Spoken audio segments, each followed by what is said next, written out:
Namaste. My name is Suresh Kochatal, and I'm here to talk about the Israel Hamas conflict that is raging in Israel as well as in the Gaza. Well, the history of this conflict goes back to many years, right back to 1948. And we are all aware to a large extent of why this conflict is happening. For Israel, it's a question of survival.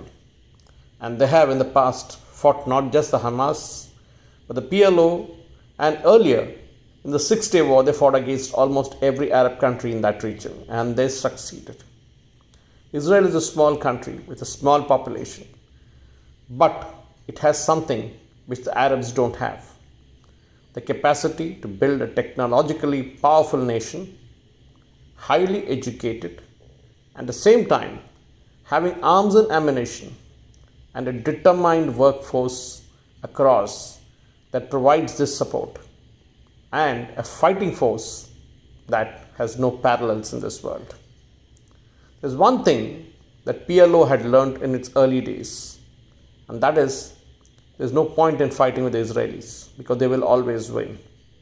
And that is why the world powers, including the United States and Britain, always stand up and support Israel at all international fora. There's a lesson in this. If you're strong, you will be respected in today's world. Nobody cares for a weak nation or a nation that doesn't know how to fight back. And that's what India did with the surgical strikes and the Balakot attack. But ladies and gentlemen, let's remember this. There's a difference between what's happening in Israel and what happens in India. In India, when Mr. Narendra Modi ordered the forces to go after the surgical strikes, and also later at Balakot, questions were raised by many in the opposition parties as to how many people in Pakistan were killed, and whether we merely destroyed some trees. Well, look at what the Israelis are doing. The Israeli opposition party leader in a video clearly said that they will stand by the Prime Minister, even though Benjamin Netanyahu is yet to prove his majority. And that's the difference. When a country is in crisis, we need to stand up and back our leadership. India has been ruled for a long time by the Mughals and the British, Portuguese, French, the Dutch, everyone. Because we as a nation are a divided lot.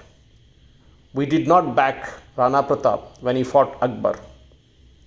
Repeatedly, over 20 odd years, Rana Pratap stood tall. Shivaji was another admirable chieftain.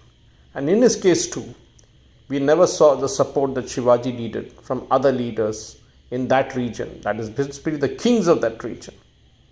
But here again, we have this divide and rule policy that has been exploited by the rulers who ruled us. The British, the Mughals, everyone for that matter. It's time we as a nation decide to look at the Israeli conflict and tell ourselves, we want to be like Israel. Nobody should dare raise a finger at us, because if they do, we will kind of box them on the face. That's it, ladies and gentlemen. Jai Hind.